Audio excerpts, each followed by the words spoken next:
கலைஞர் நாணய வெளியீட்டு விழா நடந்ததை பலருமே புருவம் உயர்த்தி பார்த்தாங்க. அதுவும் பாஜக தலைவர் இப்போ ராஜ்நாத் சிங் வானலாவ புகழ்ந்ததெல்லாம் ரொம்ப ஆச்சரியமாக பார்த்தாங்க. அதிமுக எங்கள் கூட்டணியில் இருக்குது, அல்லது அதிமுகவோடு நேசமாக பிஜேபி அரசாங்கம் நடந்து கொண்டிருந்த காலகட்டம். திரு கருணாநிதி அவர்கள் உடல்நிலை சரியில்லாமல் இருந்தார். மாண்புமிகு பிரதமர் மோடி வந்து பார்த்தார்.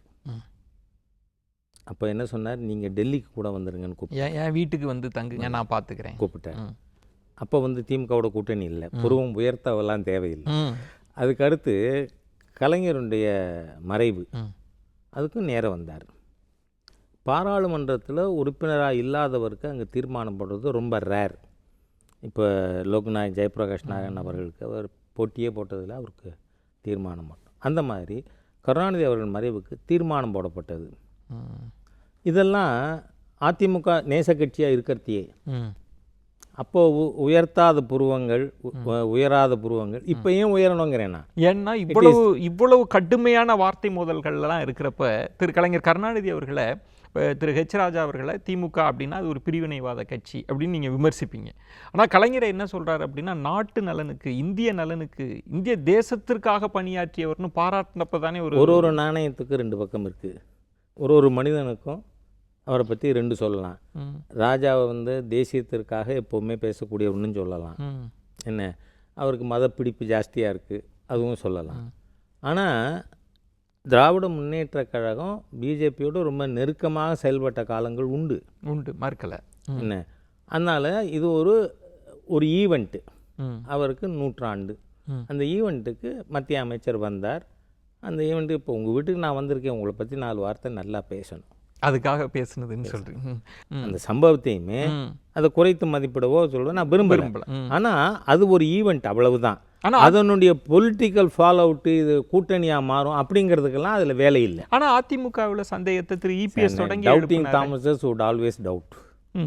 இல்லை, இப்போ நீங்கள் விசிக தலைவரும் முதலமைச்சரும் சந்திச்சதில் என்ன நடந்ததோ அப்படின்னு சொன்ன மாதிரி அவங்க கேட்குறாங்க, சார் முதல்ல சிங்கண்டான்னு பெரிய இதுவாக பார், இப்போ புலிப்பாய்ச்சல் பாய போகுது, சிறுத்தை பாய போகுது எல்லாம் சொன்னால் அதுக்கப்புறம் அது பூனையாட்டம் ஆயிருக்கிறத கண்ணால் பார்த்துட்டோம். அவங்கள இன்வைட் பண்ணியிருக்கு இந்த அரசாங்கம். இவங்க ஏதோ 500 கடை முன்னதாக சொல்கிறாங்க, 1000 கிளப்பு திறந்துருக்கு. இந்த அரசாங்கத்துக்கு ஒரே குறி சாராய பணம், வேறு ஒன்றும் இல்லை.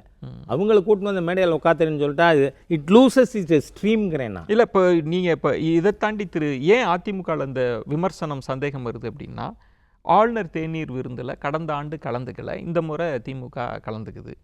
கலைஞர் நாணய வெளியீட்டு நல்ல டீ உபயோகப்படுத்துறேன்னு சொல்லியிருப்பாரோ. இல்லை, நீங்கள் இப்போ வானலாவ புகழ்றீங்கன்னா நீங்கள் சொல்லுங்கள், இதை பார்த்து புருவம் உயராமல் இருக்குமா அரசியல் பார்வை? இல்லை, அதுக்கு அவர் தான் பதில் சொல்லணும். ஆளுநருடைய டீ பார்ட்டிக்கு போன தரம் ஏன் வரல, இந்த தரம் ஏன் வந்தீங்க? அப்போ இங்கே ராஜ்நாத் சிங்கும் பாராட்டி பேசுகிறாங்க. அப்படின்னா நான் ராஜ்நாத் சிங்ஜி மட்டும் இல்லை, பிரதமர் மோடிஜி அவர்கள் 3 அக்கேஷன் நான் சொல்லியிருக்கேன். அப்போ கூட முதல் தலைவராக பொறுப்பேற்றுக்கிறார் ஸ்டாலின் அவர்கள்.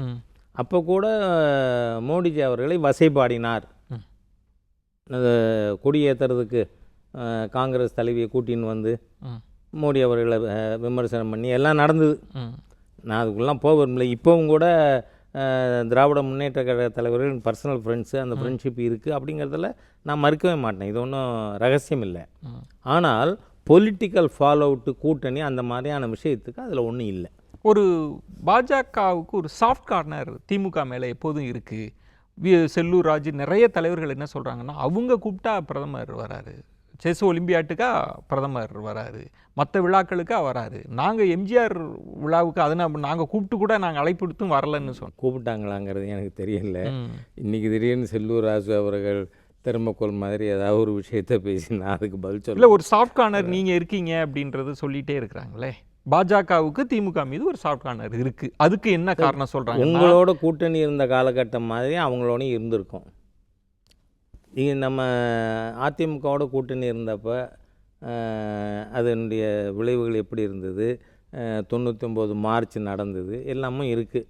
ஆக திமுக எதிர்ப்பு தான் பாஜகவின் பிரதான இதாக சித்தாந்த ரீதியிலானதுங்க. கூட்டணிக்கெல்லாம் வாய்ப்பே இருக்கா? ஏன்னா இப்போ திராவிடம் இல்லை, திமுக எதிர்ப்பும் கூட திமுக எதிர்ப்புங்கிறது இல்லைங்கிறது சொல்ல வரேன் நான். சித்தாந்த ரீதியிலானது. ஏன்னா அவங்க வந்து என்றைக்காவது விநாயகர் சதுர்த்திக்கு வாழ்த்து சொல்கிறாங்களா, இல்லை தீபாவளிக்கு வாழ்த்து சொல்கிறாங்களா? ஆனால் ரம்ஜானுக்கு சொல்கிறாங்க, அங்கே நோன்பு கஞ்சி போய் குடிக்கிறாங்க. அதனால் உங்களோட பார்வை ஹிந்து விரோதமாக இருக்குது, அதை எதுக்குறோம். That is all. டிஎம்கே எதுக்குறதுங்க இல்லைங்கிறதுக்காக சொல்கிறேன். திமுக எதிர்ப்புன்றது சித்தாந்த ரீதியிலான எதிர்ப்பு. கூட்டணின்றது வேற கணக்காக கூட இருக்கலாம் சார். கூட்டணிங்கிறது ஜென்ரலாக எதுக்காக? அந்த அன்னைக்கு இருக்கின்ற சூழ்நிலையில் எதிர்ப்பு வாக்குகள் சிதறாமல் ஒரு கட்சிக்கு கூட்டணியே சூழல் தான் தீர்மானிக்குது. ஸோ அப்படி ஒரு சூழல் வந்தாலும் வாய்ப்பு இருக்கலான்றீங்க. எது வேணாலும் நடக்கலாம். ஆல் இந்தியா லீடர்ஷிப் முடிவு பண்ணட்டும். ஆனால் கூட்டணி எது தீர்மானிக்குது? அந்த சூழ்நிலை. நாம் இந்த தேர்தலில் யாரை தோற்கடிக்க விரும்புகிறோம், அப்போ அந்த எதிர்ப்பு வாக்குகள் சிதறாமல் பார்த்து கொள்ளணுமா? இப்போ அதுக்கு தான் சொன்னேன்னா, பார்லிமெண்ட் தேர்தலில் மத்தியில் ஆட்சி வர்றதுக்கே தமிழ்நாடு பங்கு வேணும்னு நினச்சிருந்தா வேறு மாதிரியாக கூட இருந்திருக்கலாம். முடிவு இல்லை. அதனால் நம்மளோட கணிப்பு தமிழ்நாட்டில் கட்சி வளர்கிறதுக்கான வேலையை பார்ப்போம்.